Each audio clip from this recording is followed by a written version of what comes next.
Ayun, naayos na natin yung account ni Kabayan. Naka-receive na po siya ng temporary password. Yo, what's up mga kabayan? Welcome back sa aking channel, OFW Nonoy.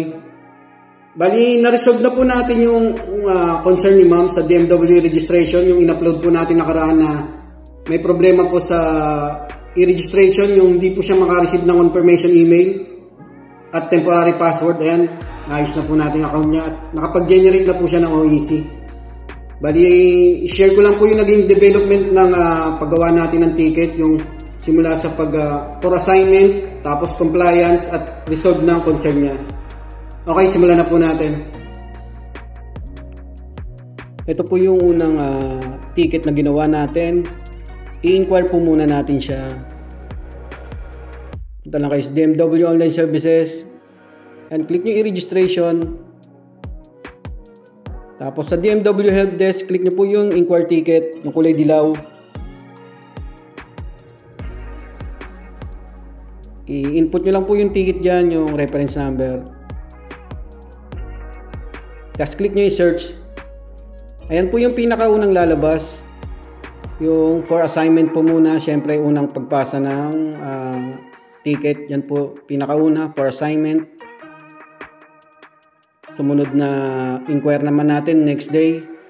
Pwede nyo pong inquire araw-araw or oras-oras. Inquire ticket po ulit. Yan, ticket reference number, tapos search. Yan, for compliance naman po siya sa pangalawang araw na pag-inquire natin. Meron po diyang details na nakalagay na gumawa po si ma'am ng mahigit sa isang e-registration accounts. Ayan po yung nakalagay dyan. Tapos, mangyaring tumugon, ayan po yung sabi nila, gagawa po kayo ng salaysay na naiintindihan nyo po at tinatanggap yung pagkakamali nyo pong ginawa. Gagawa lang po kayo dyan ng parang love letter or sulat na salaysay na tinatanggap nyo po at nauunawaan yung pagkakamali nyo po. Ayan, gumawa na rin ako sa basahin po natin. Mangyaring maabiso na hindi tama ang pagmali, pag-iba ng anumang impormasyon. Ayan, basahin nyo po dyan. Ayan po yung nakalagay, yung reply nila. Assigned to help desk staff for compliance na. So, magre-reply po tayo dyan. Click nyo yung reply. Ayan, sa notepad, gumawa na po ako ng salaysay. Ito yung ginawa kong salaysay. Dear DMW, pwede nyo po itong gawing sample or gawa po kayong sarili nyo. Ayan, ako po si pangalan, bla bla bla, nangangako at tinatanggap na. Ayan, tas kinapi ko. Punta tayo sa reply. Click nyo yung blue, yung reply. Scroll nyo lang pataas. Ayan, take action. Click po kayo dyan sa box na yan. Tapos i-paste nyo na yun. O kaya pwede po kayong mag-type dyan na rin mismo. Pag meron po kayong documents na ipapasa, pwede nyo i-click yung choose file. Pag wala naman pong sinasabi na magpasa kayo ng documents, kahit dyan na lang po. Yung reply nyo na lang. Pag okay na, click nyo na yung save changes.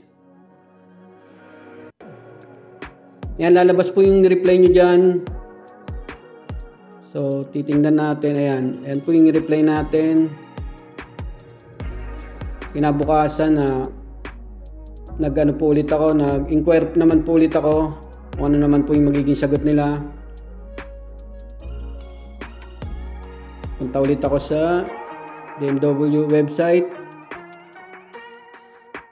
Ganoon lang po pag mag-inquire kayo. Lagi dyan sa e-registration. Tapos DMW Help Desk. Inquire ticket po palagi. Tapos yung ticket reference number po ulit. Tapos click search. Ayan, status. Nakalagay naman po resolved na. Pero nakalagay po dyan, please create another help desk ticket using correct e-registration number.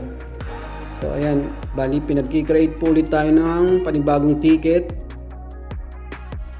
Nagamit po yung reference number na yan, yung nakalagay dyan. Screenshot nyo lang po yan, i-save kasi kailangan nyo po yan pag mag-create ng panibagong ticket. Ayan po siya. Please create another help desk ticket. Ayan, i-save ko lang po itong reference number na to. itong i-registration number kasi gagamitin po yan. Ayan, may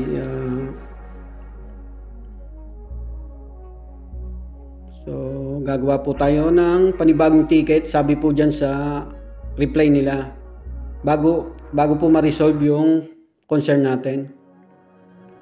Yan, minessage ko si ma'am kung may reply po ba sa email niya. Kasi kung resolve na, wala pa rin. So,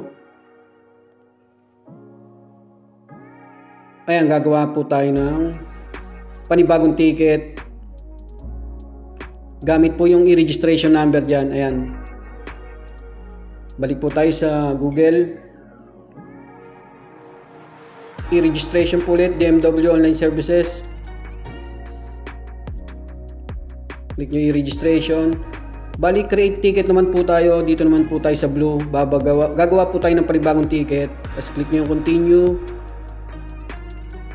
Ayan, sa select one, online services, i-registration po ulit, syempre. Tapos select concern. Doon pa rin po tayo sa account problem, confirmation email. Tapos next. Next nyo lang po ulit yan. Ito na po yung sinasabi ko kanina na kailangan yung registration number. Lakayan ko lang. Ayan, yung pinakauna. I know my registration number.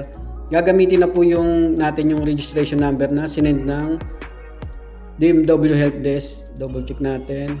Ayan yung registration number 218. Ayan. Ayan po yung gagamitin natin dyan. Input nyo lang po dyan yung reference number. Yan, pag okay na, click nyo lang yung yes. Double check muna natin.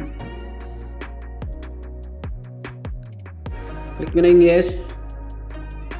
Tapos ayan, lalabas po ulit yan yung select processing site near you. Ortigas po ulit piliin natin dyan.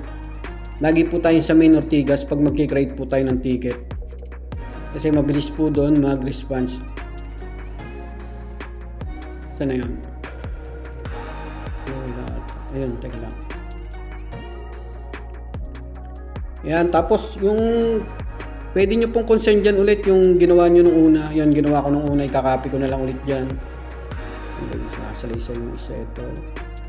Ayan, ito po yung pinakauna kong ginawang concern. So, ikopy ko lang to.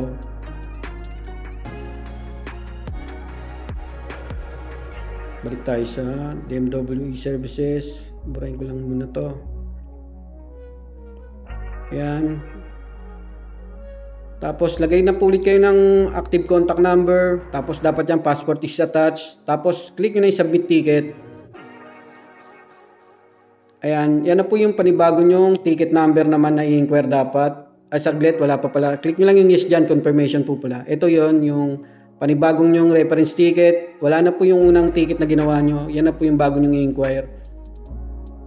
Tapos maya-maya nag-message na sa akin si ma'am na ay screenshot ko lang po ito. Ayan, naka-receive na siya sa email niya agad-agad, mga ilang minuto lang. In-inquire ko ulit po yan. Yan sa DMW Services ulit, i-registration po ulit, DMW Helpdesk, tapos inquire ticket po ulit. Yan yung bagong ticket number naman po yung ginamit ko na. Ayan na po siya, resolve na po yung case, yung concern natin. Mayroon na ring account reset successfully. Andyan po yung temporary password. Ayun, maraming salamat. Sana nakatulong po itong video na to sa mga parehas ng case ng concern ni ma'am. Pakipollow na lang po ako sa aking YouTube channel at Facebook page OFW Nonoy. Maraming salamat.